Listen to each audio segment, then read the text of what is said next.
Hi welcome back to our channel. இன்றைக்கி நம்ம என்ன பார்க்க போகிறோம்னா, ஒரு ஹை குவாலிட்டியான ஃபேப்ரிக் கண்டிஷ்னர் எப்படி மேக் பண்ணுறதுன்னு பார்க்க போகிறோம். ஸோ நீங்கள் இதை பிராண்டடாக கொண்டு போகிற அளவுக்கு குவாலிட்டியாக இருக்கும். ஸோ அது எப்படி மேக் பண்ணுறதுன்னு பார்த்துடலாம். ஃபஸ்ட்டு நம்ம வந்து வார்ம் வாட்டர் எடுத்துக்கலாம். ஸோ இந்த கம்ஃபர்ட் பண்ணுறதுக்கு கண்டிப்பாக வார்ம் வாட்டர் தான் தேவைப்படும். தண்ணி வந்து நல்லா ஹீட் பண்ணி எடுத்து வச்சுக்கோங்க. 100 mlக்கு 2 லிட்டர் தண்ணி விதம் ஆட் பண்ணிக்கலாம். நான் இப்போது 500 ml மட்டும் நான் ஆட் பண்ணி காட்டுறேன். 500 ml தண்ணியில் நான் ஆட் பண்ணி காட்டுறேன். மெஷர்மெண்ட் வந்து 100 mlக்கு வந்து 2 லிட்டர் தண்ணி ஆட் பண்ணிங்கன்னா சூப்பரான ஒரு ஹை குவாலிட்டியான ஃபேப்ரிக் கண்டிஷனர் வந்து ரெடி ஆயிரும். ஸோ ஜஸ்ட்டு நீங்கள் வந்து வார்ம் வாட்டரில் வந்து லிக்யூடை வந்து ஆட் பண்ணிக்கணும். ஆட் பண்ணி லைட்டாக மிக்ஸ் பண்ணி அப்படி விட்டுட்டிங்க அப்படின்னா ஃபுல் டே விட்டுருங்க. ஸோ மறுநாள் பார்த்தீங்கன்னா நல்லா உங்களுக்கு ஒரு பேஸ் மாதிரி ரெடியாக இருக்கும். ஸோ இதை வந்து மிக்ஸ் பண்ணி காட்டுறேன். ரொம்ப சிம்பிளாக மிக்ஸ் பண்ணக்கூடிய மிக்ஸ் ஆகிடும், உடனே மிக்ஸ் ஆயிரும். ஏன்னா வார்ம் வாட்டருங்கிறனால உடனே மிக்ஸ் ஆயிரும். ஜஸ்ட்டு நம்ம 3 பொருள் மட்டும்தான் போட போகிறோம். நம்ம ஃபேப்ரிக் கண்டிஷனருக்கான பேஸு, கலரு, பர்ஃப்யூம்.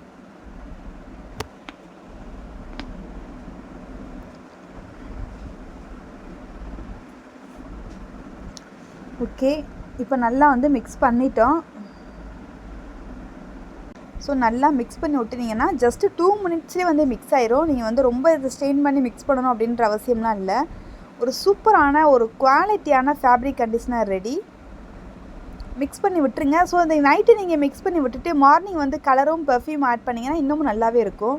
ஸோ உங்கள் ஹேண்ட் பிளெண்டர் இருந்தால் ஹேண்ட் பிளெண்டர் போட்டுக்கோங்க, இல்லை அப்படின்னா கையில் மேனுவலாக மிக்ஸ் பண்ணிக்கலாம். ஓகே, ஆரம்பத்தில் பார்க்கும்போது இப்படி தான் இருக்கும். ஸோ ஃபைனலில் வந்து நல்லா வார்ம் வாட்டரை அதை நல்லா அப்சர்வ் பண்ணிவிட்டு நல்லா மிக்ஸ் ஆனதுக்கப்புறம் நல்ல ஒரு திக்கான பதத்துக்கு வந்துடும். ஃபேப்ரிக் கண்டிஷனருக்கான பதத்துக்கு வந்துடும். சரி, ஓகே, இப்போ வந்து நம்ம அப்படியே விட்டுருவோம். ஸோ ஓகே, இப்போ வந்து எப்படி இருக்குது அப்படின்றத பாருங்கள். நல்ல ஒரு ஃபேப்ரிக் கண்டிஷனர் லுக்கில் சூப்பராக இருக்கும். இப்போவே நல்ல ஒரு ஷைனிங்காக இருக்கும்.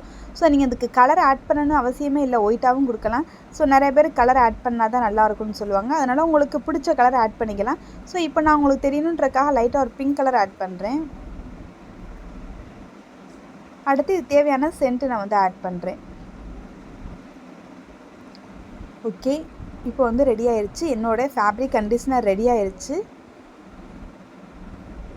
நீங்கள் ஆட் பண்ணுற சென்ட்டு வந்து பர்ஃப்யூம் வந்து நல்ல ஒரு குவாலிட்டியாக ஆட் பண்ணுங்கள். இன்னமும் நல்லா பெஸ்ட்டாக இருக்கும். உங்களோட துணியில் நல்ல ஒரு ஷார்ப்னஸ் இருக்கும், ஸ்மெல் அப்படியே இருக்கும். ஸோ கம்பெனியில் வாங்கினீங்கன்னா என்ன குவாலிட்டி இருக்குமோ அதே குவாலிட்டி இருக்கும். குவாலிட்டியாக சேஞ்சே இருக்காது. ஸோ குவாலிட்டி கம்மியான கம்ஃபர்ட்டுக்கான ஃபேப்ரிக் கண்டிஷனருக்கான மெட்டீரியல் இருக்குது. ஸோ அதை விட இது வந்து பெஸ்ட்டு குவாலிட்டியாக இருக்கும். ஸோ வேணுங்கிறவங்க ஸ்க்ரீனில் தர்ற நம்பருக்கு வாட்ஸ்அப் பண்ணி வாங்கிக்கலாம். சூப்பரான கம்ஃபர்ட் ரெடி ஆயிடுச்சு. ஸோ இப்போ வந்து நல்ல கலர் வந்து லைட்டாக திப்பியாக இருக்குது. அது ஃபுல்லாக நல்லா கரையட்டும். நீங்கள் வந்து ஆல்ரெடி பிஸ்னஸ் பண்ணுறீங்க, கெமிக்கல் பிஸ்னஸ் பண்ணுறீங்கன்னா உங்களுக்கு மிஷின் வச்சுருப்பீங்கல்ல, மிக்ஸ் பண்ணுற மிஷின், அதில் வந்து லைட்டாக மிக்ஸ் பண்ணிக்கலாம். இல்லை நீங்கள் இப்போ தான் ஃபஸ்ட் டைம் ஸ்டார்ட் பண்ணுறீங்க அப்படின்னா சும்மா நீங்கள் கையிலேயே மிக்ஸ் பண்ணிக்கலாம். கலரை வந்து தண்ணியில் கரைச்சி கூட ஆட் பண்ணிக்கலாம். சீக்கிரம் இன்னும் மிக்ஸ் ஆயிரும். ஓகே, லைட் பிங்க் கலரில் வந்துருச்சு. ஒரு சூப்பரான ஃபேப்ரிக் கண்டிஷனர் ரெடி ஆயிடுச்சு. ஸோ உங்களுக்கு இந்த கெமிக்கல் வேணும் அப்படின்னா ஸ்க்ரீனில் தர நம்பருக்கு மறக்காமல் வாட்ஸ்அப் பண்ணி வாங்கிக்கோங்க. உங்களுக்கு இந்த வீடியோ யாருக்கும் வேணும்னாலும் கண்டிப்பாக ஷேர் பண்ணி விடுங்க. என்னோட சேனல் இப்போ தான் நீங்கள் ஃபஸ்ட் டைம் பார்க்குறீங்கன்னா ப்ளீஸ் சப்ஸ்கிரைப் பண்ணிக்கோங்க, லைக் பண்ணுங்கள், ஷேர் பண்ணுங்கள், கமெண்ட் பண்ணுங்கள். எனி டவுட்டாக இருந்தாலும் கிளியர் பண்ணுறேன்.